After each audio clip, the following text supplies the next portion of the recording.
बड़कागांव के पूर्व मंत्री योगेंद्र साव, उनकी पत्नी भी पूर्व विधायक रही हैं श्रीमती निर्मला साव, और उनकी पुत्री सुश्री अंबा प्रसाद, वो भी कांग्रेस की विधायक रह चुकी हैं। कहा जा सकता है कि बड़कागांव जो है वो कांग्रेस का गढ़ रहा है।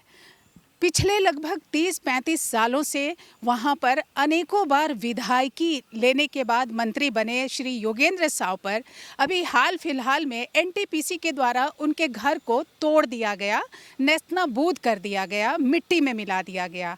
और उनकी पत्नी श्रीमती निर्मला देवी जो हैं पूर्व विधायक, वो घर में थी नाइटी में। उन्हें उसी हालत में प्रशासन ने उन्हें 5 मिनट का मौका तक नहीं दिया, उसी हालत में उन्हें थाने ले जाया गया। उन सब के बावजूद कांग्रेस के द्वारा झारखंड कांग्रेस के द्वारा 3 साल के लिए उन्हें पार्टी से निष्कासित कर दिया गया, यह आरोप लगाते हुए कि योगेंद्र साव ने बदसलूकी की और बदतमीजी की और जुबान में अनर्गल शब्दों का प्रयोग किया। आज इन्हीं सब मुद्दों को लेके योगेंद्र साव को जो पार्टी से निष्कासित किया गया है कांग्रेस के द्वारा 3 सालों के लिए, इन्हीं सब मुद्दों के लेके तेली समाज काफ़ी गुस्से में है और वो आंदोलन की रणनीति बना रहा है। तो तेली समाज इन्हीं सब मुद्दों को लेकर श्री तेली समाज के अध्यक्ष हरिनाथ साहू जी ने आज प्रेस कॉन्फ्रेंस किया। उनके साथ निरंजन तेली भी मौजूद थे। तो आइए देखते हैं प्रेस कॉन्फ्रेंस में कि क्या कहा हरिनाथ साहू ने और निरंजन तेली ने। विशेष तौर पर तेली अधिकार मंच के द्वारा जो है वो आयोजित की गई है और इस प्रेस वार्ता में तेली अधिकार मंच के मुख्य संरक्षक हरिनाथ साहू हैं। मेरा परिचय निरंजन तेली, संयोजक, और पंकज कश्यप हैं। आज का यह प्रेस वार्ता सबसे पहले मुख्य संरक्षक हरिनाथ साहू जी आपके सामने रखेंगे।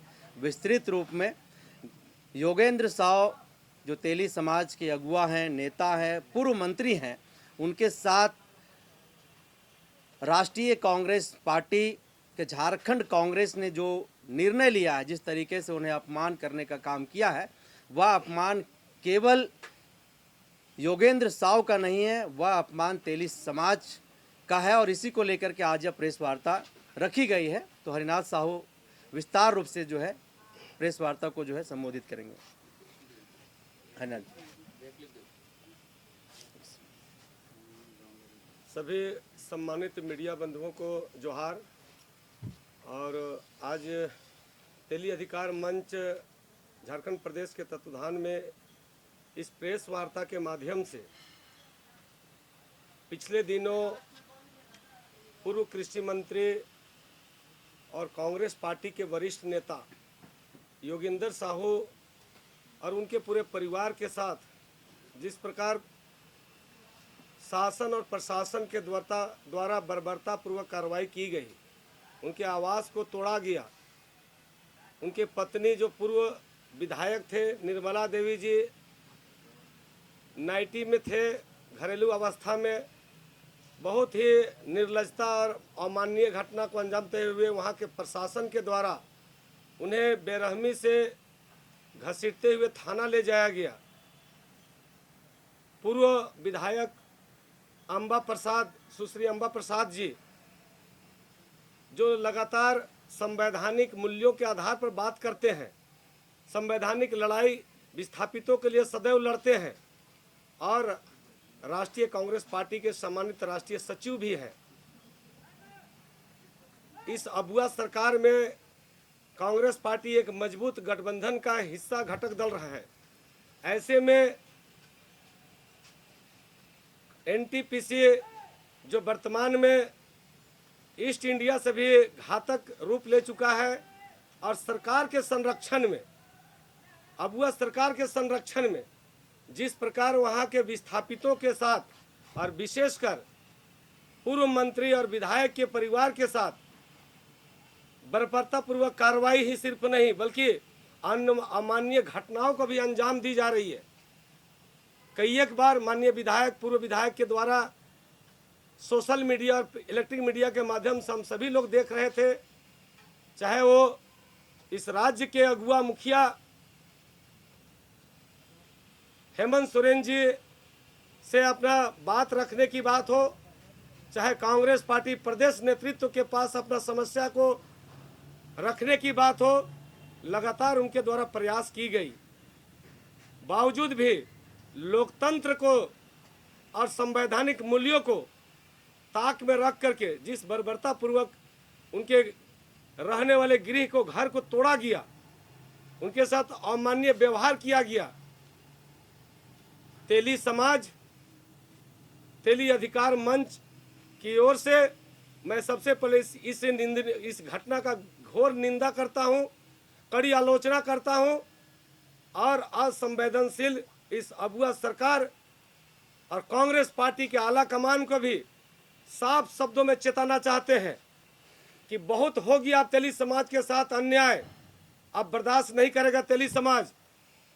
आपको बता दो कि इसी बड़का गांव के धरती पर जहां कांग्रेस पार्टी का नाम लेने वाला कोई नहीं था, आज से लगभग 15 वर्ष पहले जोगिंदर साहू की कड़ी मेहनत और संघर्ष के द्वारा उन्होंने अपने एक जमीन तैयार किया, राजनीतिक जमीन तैयार किया और वहां लगातार 3 बार विधायक देने का काम कांग्रेस पार्टी को जोगिंदर साहू के नेतृत्व में हुआ है। ऐसे में राष्ट्रीय कांग्रेस पार्टी के राष्ट्रीय नेतृत्व और प्रदेश नेतृत्व को समझना पड़ेगा कि जिस प्रकार पूर्व मंत्री और पूर्व विधायक के साथ पार्टी से निष्कासन का जो उन्होंने निंदनीय निर्णय लिया है, इसका खामियाजा आने वाले समय में कांग्रेस पार्टी को सिर्फ बड़का गांव नहीं पूरे प्रदेश में भुगतना पड़ेगा। तेली समाज अब राजनीतिक तौर पर जागरूक हो चुका है। लगातार चाहे पूर्व के मुख्यमंत्री भारतीय जनता पार्टी के रघुवर दास की बात करें, चाहे भारतीय जनता पार्टी का जो तेली समाज के प्रति जो भेदभाव और उपेक्षा का जो रवैया रहा है, बहुत मुश्किल से लोग कांग्रेस पार्टी की ओर अपना भविष्य की तलाश में टकटकी लगाकर देख रहे थे, जा रहे थे। लेकिन वर्तमान की घटनाओं ने कांग्रेस पार्टी का भी कलई और पोल खोलने का काम किया है। रघुवर दास के समय में जब मुख्यमंत्री हुआ करते थे, टारगेट करके जोगिंदर साहू के एक परिवार के प्रति, चाहे वो सीबीआई जांच की बात हो, सीआईडी की जांच की बात हो, चाहे जिस प्रकार से भी प्रशासनिक और शासन के द्वारा उन्हें प्रताड़ित और शोषण करने का कोई हद नहीं छोड़ा गया। लगा कि चलो अब अगुआ सरकार आया है, झारखंड और झारखंडियों के साथ न्याय होगा, विस्थापितों के साथ न्याय होगा।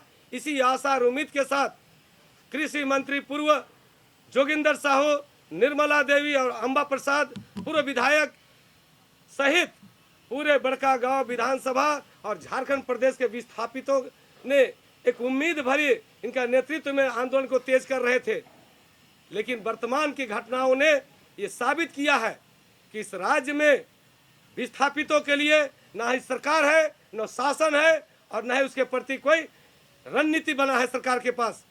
तो मैं स्पष्ट रूप से आपके माध्यम से कहना चाहूँगा कि यदि समय रहते कांग्रेस पार्टी की आला कमान, केंद्र की संगठन हो चाहे राज्य का संगठन हो, यदि जोगिंदर साहू और उसके परिवार को न्याय नहीं देती है, माफ़ी नहीं मांगती है इस निष्कासन के विरुद्ध में, यदि अगुआ सरकार उनके ध्वस्त घर को पुनर्निर्माण और उसका जो विस्थापितों की जो जायज मांग है, जो भूमि विस्थापन एक्ट 2013 का 12 का जो संवैधानिक अधिकार है, उसके तहत यदि नहीं देते हैं, उसको विस्थापन का उनको हक अधिकार नहीं मिलती है, तो ऐसे में जोगिंदर साहू और समाज के संरक्षण में तेली अधिकार मंच अब पूरे राज्य व्यापी आंदोलन करेगी। और चाहे वो कांग्रेस पार्टी हो चाहे भारतीय जनता पार्टी हो, अब किसी भी राष्ट्रीय पार्टी चाहे क्षेत्रीय पार्टी का गुलामी नहीं करेंगे। तेली समाज ने प्रण लिया है और आने वाला समय जो तेली समाज का हक अधिकार की बात करेगा, तेली समाज का जो अनुपात जनसंख्या के हिसाब से हिस्सेदारी की बात करेगा, अब राजनीतिक करवट बदलते हुए अब तेली समाज उसी को समर्थन करेगी। और यदि अगर समय रहते राष्ट्रीय पार्टियां नहीं चाहती, तो हमारा राष्ट्रीय रजिस्टर्ड पार्टी लोक हित अधिकार पार्टी जो तेली समाज के नेतृत्व में राज्य और देश स्तरीय खड़ा है, हम लोग दम खम के साथ तेली समाज अब बहुत जल्द लोक हित अधिकार पार्टी में अपना भविष्य की तलाश करेगी, राजनीतिक भागीदारी सुनिश्चित करेगी। बहुत बहुत धन्यवाद देते हुए आप सबसे के माध्यम से मैं पुनः आगाह करता हूं कि जोगिंदर साहू और उसके परिवार और वहां के विस्थापितों के साथ एनटीपीसी का जो बर्बरता और अन्यायपूर्वक जो कार्रवाई है, इस पर निष्पक्ष जांच होनी चाहिए, इस पर न्याय मिलनी चाहिए। अन्यथा तेली अधिकार मंच चुप नहीं बैठेगी, आवश्यकता पड़ेगी तो सड़क पर उतर करके उग्र आंदोलन करने के लिए बाध्य होगी। इसका सरा जवाबदेही राज्य सरकार और कांग्रेस पार्टी के राज्य और केंद्र की संगठन होगी। धन्यवाद। तेली अधिकार मंच झारखंड प्रदेश साफ तौर पर यह जानना चाहती है झारखंड प्रदेश में राजनीति करने वाले तमाम राजनीतिक दलों से कि तेली समाज से इतना बैर क्यों है और दूसरे से इतनी मोहब्बत क्यों। योगेंद्र साव के साथ जिस तरीके का दुर्व्यवहार झारखंड कांग्रेस ने करने का काम किया है, उसके आला कमान को सीधे यह चेतावनी है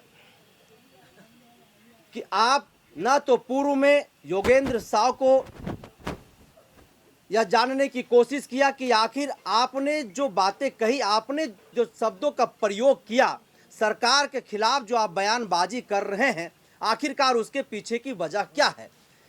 ये लोकतांत्रिक अधिकार है, हमारा मौलिक अधिकार है और राजनीतिक दलों के पास अपनी एक संविधान होती है। तो यह चाहिए था कांग्रेस पार्टी को कि योगेंद्र साव से यह पूछे कि आपने सरकार के खिलाफ आखिरकार ऐसे अपशब्द क्यों प्रयोग किए, क्यों ऐसा शब्दों का प्रयोग किए।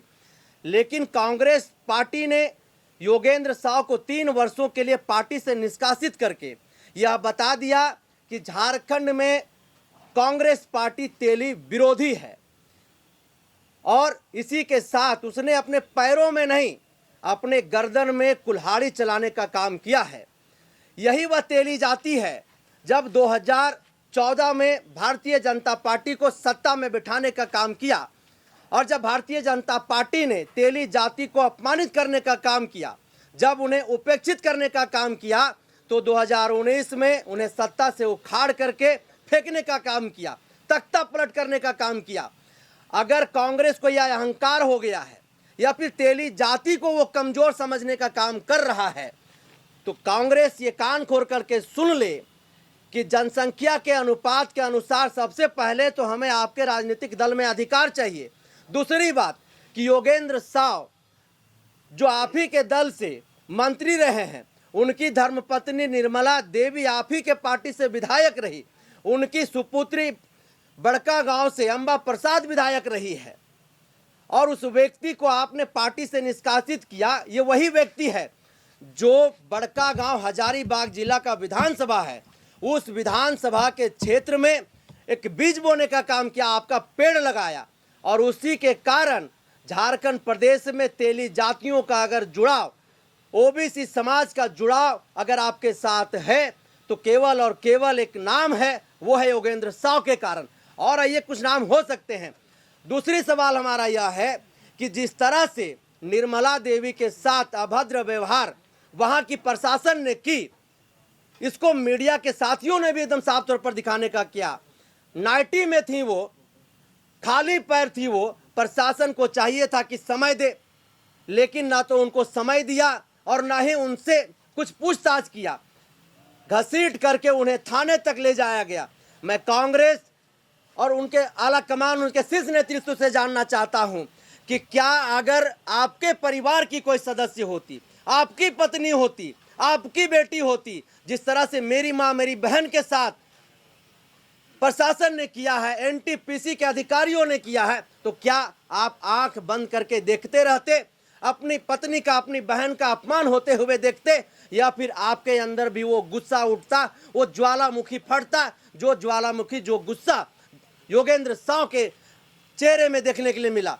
और उन्होंने क्या गलत कहा? वो लगातार एक लड़ाई लड़ रहे हैं और उस लड़ाई को लड़ते लड़ते जेल भी गए। वो 7 सालों तक जो है वो सलाखों के अंदर रहे। वो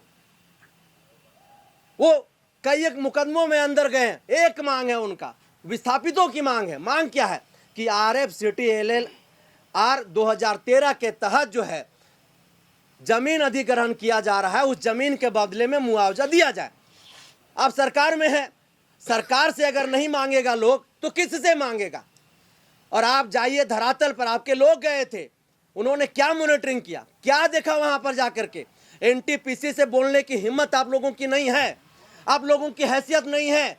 क्या एनटीपीसी के सामने आप लोग नतमस्तक हो गए हैं? बोल दीजिए सीधे तौर पर कि कांग्रेस एनटीपीसी के आगे नतमस्तक है, और इस नतमस्तक के खिलाफ तेली जाति झारखंड प्रदेश में आपको जवाब देने के लिए कमर कस चुका है। अन्यथा आपने जिस तरह से उन्हें निष्कासित करने का काम किया है, ठीक उसी तरीके से आप उनके पास जाइए और एक जो लोकतांत्रिक अधिकार होता है उसके तहत आप माफ़ी मांगने का काम करिए। अन्यथा फिर एक बार खुले तौर पर कह रहा हूं कि विनाश काले विपरीत उधि, अभी तो कुछ सीट बचा भी हुआ है, लेकिन 2029 में जो रवैया आपकी है वो शून्य पर अगर ये तेली जाति अगर नहीं सिमट दिया तो ये झारखंड प्रदेश का 22% जो आबादी है, फिर उसके बारे में आपका कुछ कहिएगा। ये खुली चेतावनी राष्ट्रीय कांग्रेस पार्टी से है हमारा। क्या लगता है तेली अधिकार मंच योगेंद्र साहू को न्याय दिलाने का काम करेगी? बिल्कुल, लड़ाई ये शुरू हो गया है। अभी तो एक प्रेस वार्ता हम लोग कर रहे हैं, आपको 1 से 2 दिन में सड़क पर आपको अलग अलग जो है वो आंदोलन दिखाई देगा। हम लोग जनसैलाब लेकर के आएंगे, रैली करेंगे, हम कांग्रेस भवन घेराव करने का काम करेंगे, सवाल पूछेंगे कि आखिर आपने किस कारण से योगेंद्र साहू को पार्टी से निष्कासित करने का काम किया है? क्या ये सजा इसलिए उनको दी गई है कि वो तेली जाति से आती है, इसीलिए तेली जाति को कमजोर करने के लिए आपने योगेंद्र साहू को पार्टी से बाहर करने का काम किया है? तो ये इसका जवाब आपको देना पड़ेगा। अब आगे की रणनीति तेली समाज की क्या होगी, ये भी उन्होंने बताया कि तेली समाज सड़कों पर उतरेगा, आंदोलन करेगा। तो योगेंद्र साहू से पार्टी माफ़ी मांगती है या तेली समाज अपनी रणनीति तय कर आंदोलन के लिए सड़कों पर उतरता है? क्या होगा अगला कदम उनका, ये तो आने वाला वक्त बताएगा। आज के लिए इतना ही। कैमरामैन गोलू के साथ मैं मृदुला, जीटी रोड लाइव। आप हमारे चैनल को लाइक करें, सब्सक्राइब करें, शेयर करें और कमेंट करना ना भूलें। हमारे फेसबुक पेज को फॉलो करें। जय हिंद, जय भारत।